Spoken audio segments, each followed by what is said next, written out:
and welcome to ANC Decides, the show that brings you the ANC presidential race as it happens. I'm your host, Mfundo Mabalani. Let's take a look at your ANC election race headlines.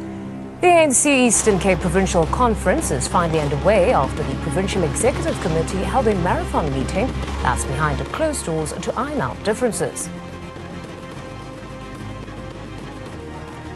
Now, COSATU and SACP leaders pull out all the stops to influence the ANC succession race. The alliance leaders say the issue of Deputy President Cyril Ramaphosa succeeding President Jacob Zuma is non-negotiable.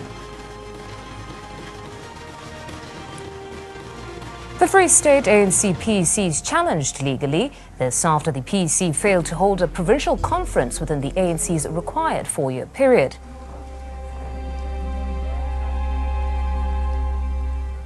The ANC's Eastern Cape Provincial Conference is finally underway after the Provincial Executive Committee held a marathon meeting behind closed doors to iron out differences.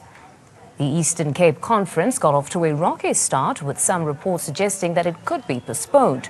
Meanwhile, it's an open secret that the conference is divided into two camps. The current leadership, under the stewardship of Phumulo Masualle, is facing a stiff challenge from Oscar Mabuyani's camp. Mabuyani's camp is making it clear that its campaign runs parallel to Deputy President Cyril Ramaphosa's campaign. It's now only a matter of time before the province knows who the next chairperson will be. The democratic democratic processes of the ANC is something that makes ANC to be vibrant, and that cannot be viewed to be something that is actually making ANC to regress. So for us in the ANC to continue ensuring South Africans about a democratic, united and prosperous country, we must practice it in the ANC. The debate of a male versus a female president is a very strange debate in the ANC. ANC is a non-sexist organization, doesn't really look at that particular issue. It looks at the capacity, capability of an individual into that office. The more you reduce it into a matter of a gender, then you are almost undermining the fundamental policy of the ANC. And now we move on to Mpumalanga. The ANC's alliance partners have nailed their colours to the Cyril Ramaphosa mast.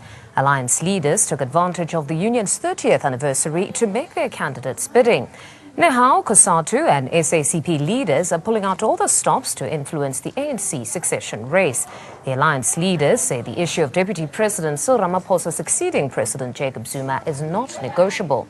SACP says the first step in uniting the ANC is electing Ramaphosa as the next president. COSATU, in the same breath, says Ramaphosa, unlike Zuma, has all the makings of a good ANC leader. The jury is now out on whether members of the ANC leagues will make their own choices, as suggested by COSATU. In Mpumalanga, when we were divided, all of us fighting against one another, last year around May, there was a man who came here and united us in the Alliance Summit. And the person who came and achieved the unity of Mpumalanga was none other than Cyril Ramaphosa. Comrades, the Central Committee of COSATU further resolved that President Jacob Zuma must step down.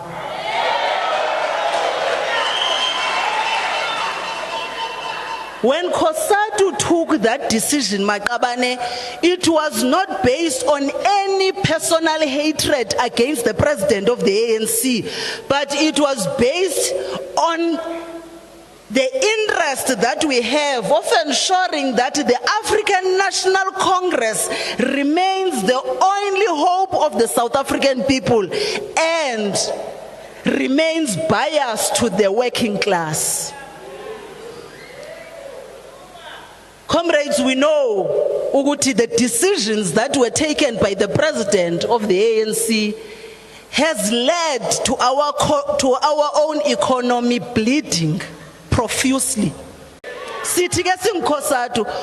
We don't want to be confused by talk of unity because we know who we want.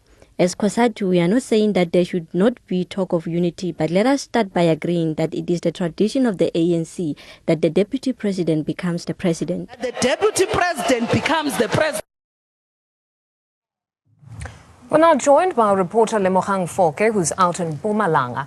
Lemogang, a very good afternoon to you. You know, it's no secret that where there is the labor union, there's always somehow politics. So today we saw that within Nehau, they went on to pronounce to say their preferred candidate is Ramaphosa.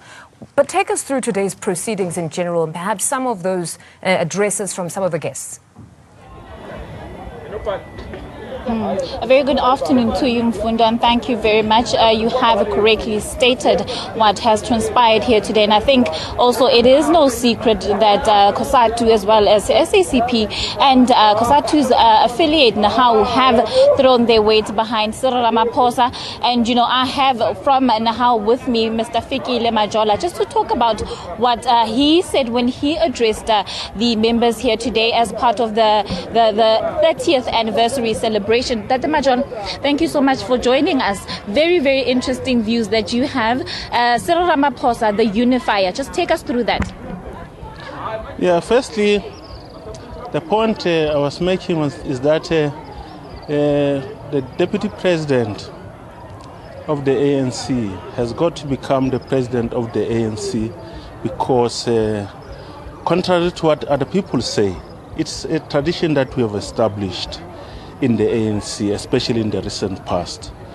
So if we need unity inside of the African National Congress, the best thing that should happen is that Comrade Cyril Ramaphosa should not be contested as president of the African National Congress.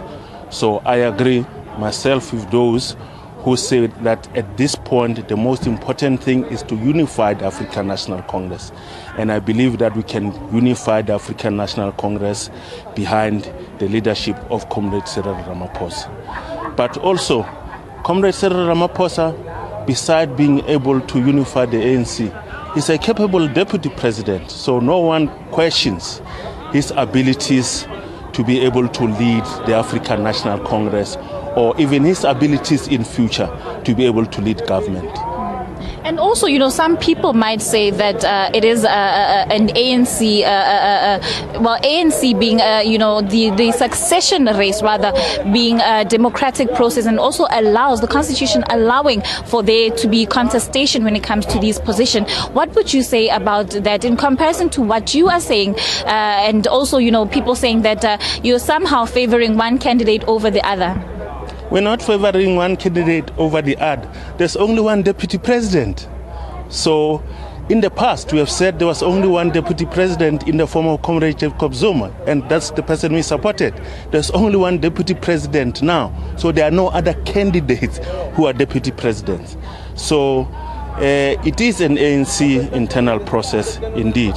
And we speak as members of the ANC in our own right. We will speak in public, we speak in our branches. The ANC has now opened the process of discussing leadership.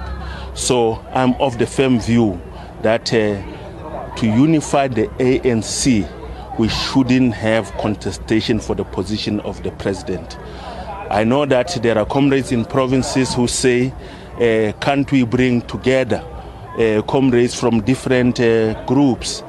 I accept that, but they should be brought together behind Comrade Cyril Ramaphosa. So we must not try and find somebody else when we have a sitting deputy president.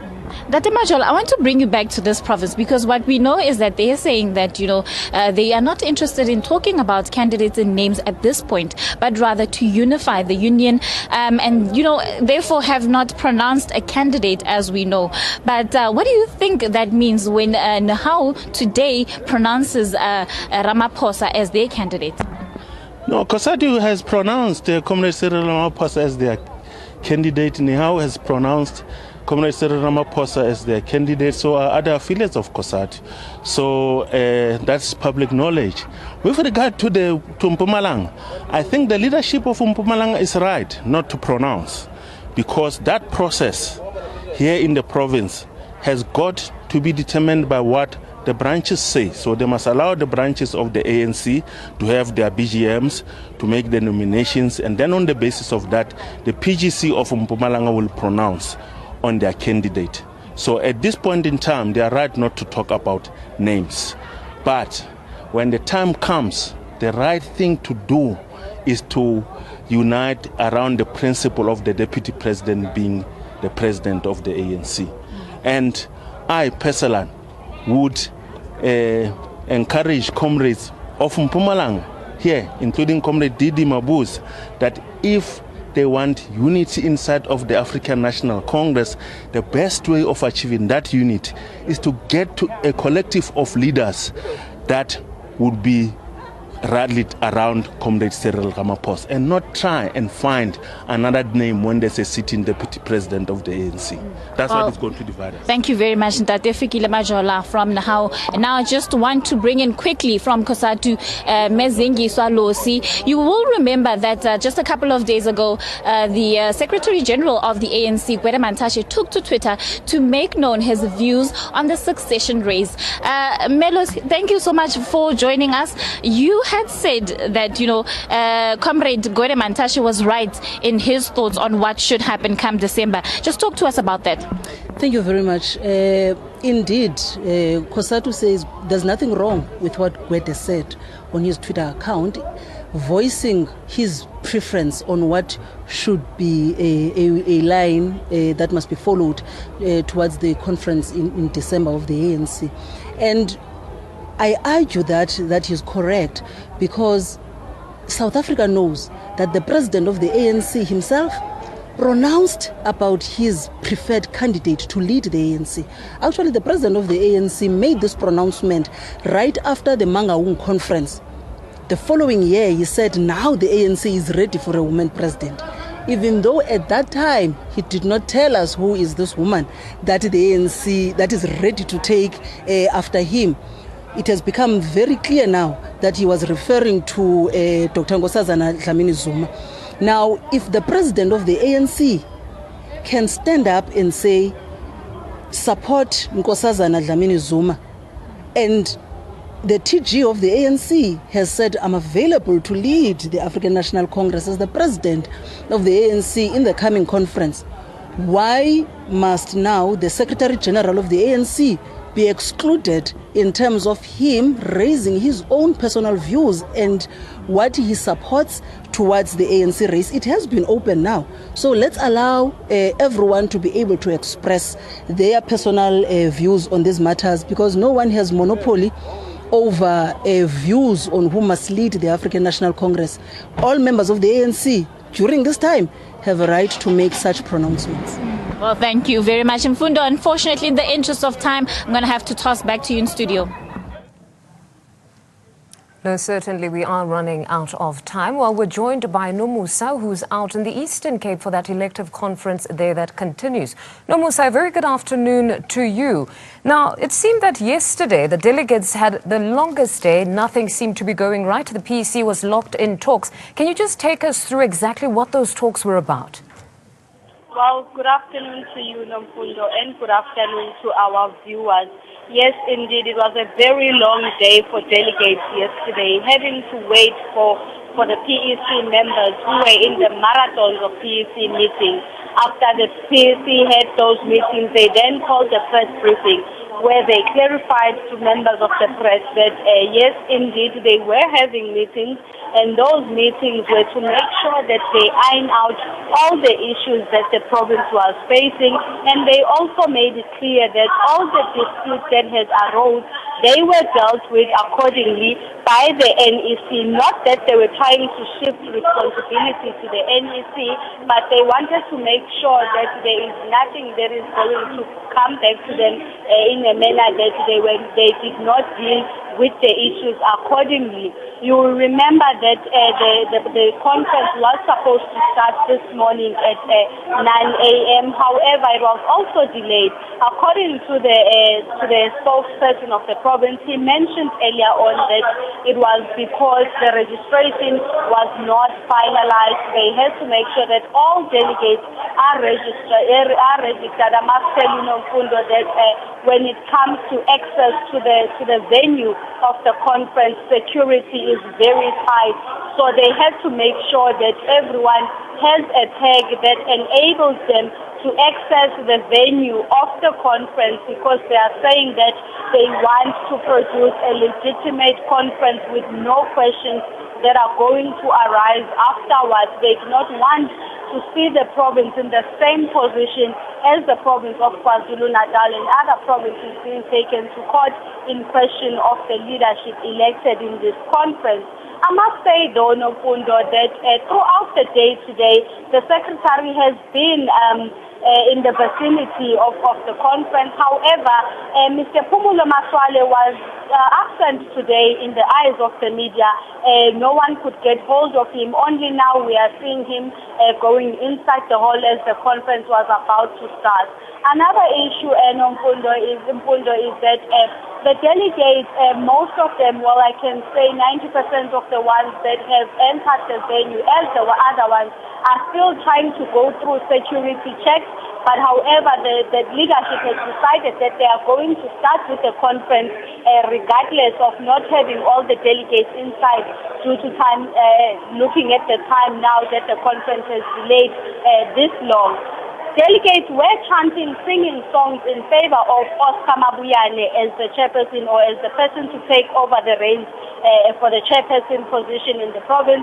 And one of the NEC delegates stopped them and asked if they could sing songs that are unifying the organization, understanding that indeed they do have their preferred candidates for these elections. However, the conference is not about the elections only, which was not really welcomed nicely by the delegates. So, Nomfundo, it has been a very exciting day for the delegates that are currently inside now, as they are making sure that they are heard. No, certainly it sounds like it has been. In the interest of time, we'll have to end it there. But thank you very much. That's ANN7 reporter Nomusa Phumulo, who's out in the Eastern Cape for that elective conference that has officially gotten underway. Now we're tossing it back to the studio. I'm joined by political analyst Tshepo Khadime and SALF chair Mosire Tsiyan. Now, starting off with just East London, the dynamics there. We've got a provincial secretary, if we could start with you, Tshepo. We've got a provincial secretary and we've got the chair. They've worked together since 2008, these two. Now, we could say they're allies come rivals. What do you make of the dynamics there in East London? Well, we have to bear in mind that Eastern Cape is similar to Limpopo province in that sometimes you can mistakenly assume that these people, they are all cut from the same cloth, but history has taught us that they're not always cut from the same cloth. So effectively you see regions emerging, and it will depend as to the two contenders, even though they've been working together, which region actually backs which contender, because the politics there are regional, and in terms of ANC ideology are regional. And as I said, the same thing applies to Limpopo. You won't really see a unified provincial decision coming out, but it's going to be really based on the various regions and which region will come to have more power or assert more power. But one thing is for sure. After this conference, I think the politics there are not going to be the same. There's either going to be, there's going to be paging. I can't see how they will be able to work together united. That is the one thing I think for the people of Eastern Cape, is their government between now and 2019 is going to be exceedingly difficult. Now, Mosiri, your take on this, what's happening in the Eastern Cape? They did lose Nelson Mandela Bay. So with all of those dynamics there, do you think perhaps if Oscar were to take over as chairperson, that perhaps they could somehow consolidate themselves and win in 2019? I think what needs to happen, particularly with all the ANC conferences, is that whoever emerges victorious, the ANC members, whether we voted differently to that person, whether you did not approve it, it's about time that that new installed culture have to be ensued, which is to give the support to whoever emerges. But more particularly and more importantly is that the differences is what makes ANC strong. You know, if people don't see eye to eye, they vote. They don't say that vote X, then you'll be unified. There's no such a thing.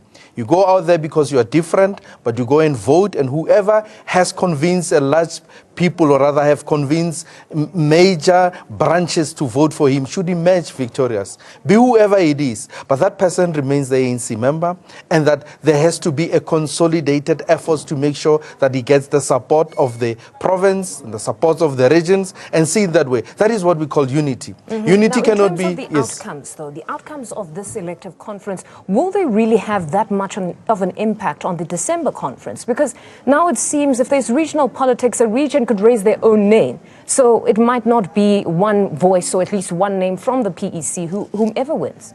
Well, in this instance, there would always be that instance up until you have this national conference coming in.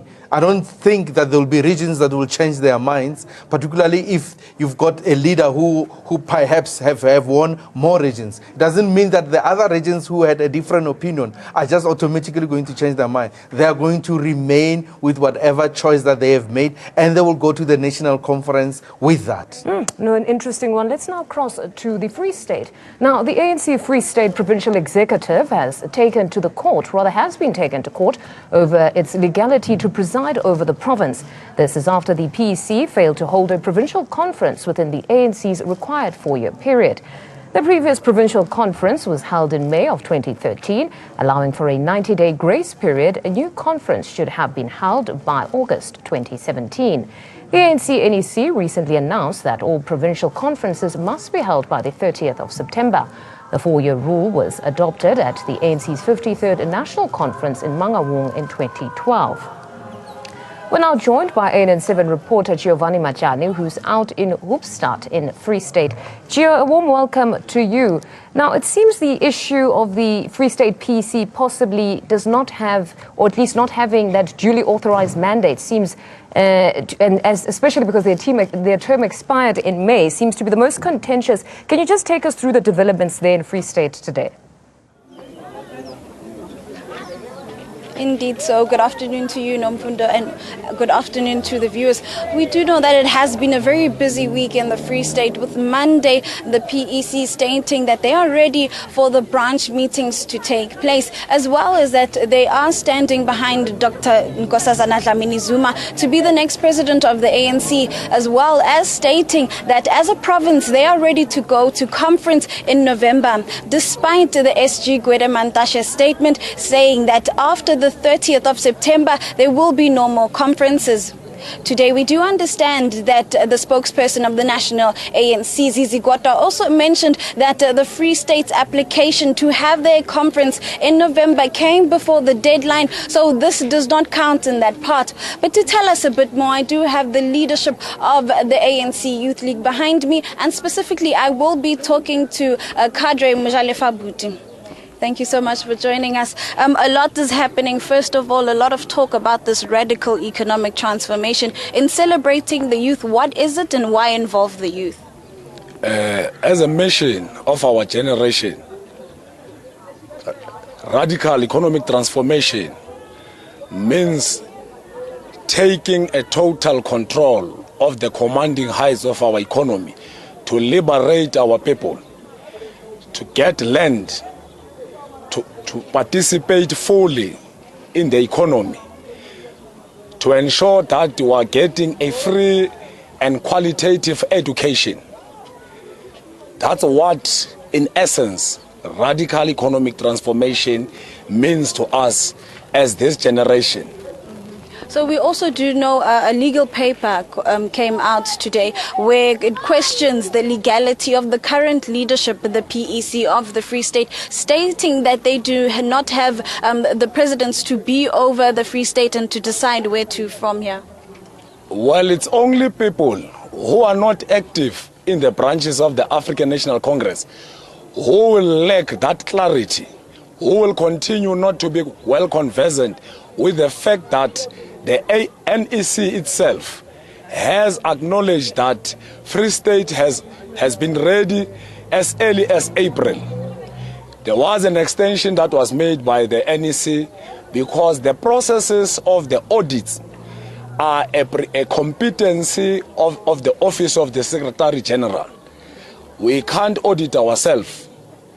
Therefore, those who are coming with such allegations which attempt to nigrate the credentials and the credibility of the incumbent leadership of the Free State, well, unfortunately, are a bit behind. They must begin to participate in structures because these are individuals who are still entrapped in the post-Mangaung Congress. They are still entrapped in that hangover. And the bitterness that they are demonstrating by utilizing courts of law to resolve political and organizational matters simply suggests that they don't see the organization as the solution for the future of this country. Thank you very much. So as you've heard, the ANC Youth League of the Free State stands behind their PEC going forward and saying that the highest decision maker is the NEC, and until then they are the deciding body between congresses, and as the Free State they stand together and will be looking forward to an allowed conference come November. No, thank you very much there. That's our reporter Giovanni Majani out in the Free State. Tepo, just that they still talk radical economic transformation. Some are saying that at this time, the leader that is needed must be fit for purpose. And the purpose right now is to transform the economy. Your take? Yeah, I think South Africa today, the most pressing, urgent, relevant need for our society and for our country is the total transformation of the economy. Anyone who has got any expectation or desire or ambition to lead within the African National Congress is required to have to make sure that they can start to verbalize the practical plans they will put in place to bring about radical economic transformation, the total command of the economic heights. I love that you say the practical. If we could come to you, Mosiri, when we hear, or at least most people are a bit concerned that they all seem to be saying the same thing in terms of the candidates, that they all acknowledge that most of the wealth is with the minority. That is a fact, but beyond acknowledging the circumstances or the status quo, we still don't have that outlined plan to say, in terms of land, I'm going to expropriate with or without compensation. In terms of the banks, are we going to have that state bank? Are we going, just for them to outline it? What do you make of that? Do you think some or one candidate has given us the detailed plan of how they'll go about transforming the economy? Well, it's as good as it gets, one would put it that way. There's a separation of leaders. The simple example is that government will issue out a tender. I just want to give this scenario. We'll issue out a tender and say we request people who come and paint. One leader understands that radical, for him, the improvement or rather the economic vibrancy that involves everybody is that you will then give the tender to a painter and then they will paint. But there is a different leader who understands that radical economic transformation is not about the painter. It's about the manufacturer of the paint itself. That is the difference. And somebody is not getting it. And the other one, there's one of the contestants for presidency who doesn't get it, that radical economic transformation means manufacturing. It doesn't have to do with the painters. It has to do with the manufacturer of the paint itself. So we need to also transform the mind. Don't be the person that wants to say, I want to move stationery from here to the next company. You need to be manufacturing that stationery. Well, that's where we have to end it, unfortunately. We've come to the end of our show, and that's how we wrap up this week on ANC Decides. Until next week.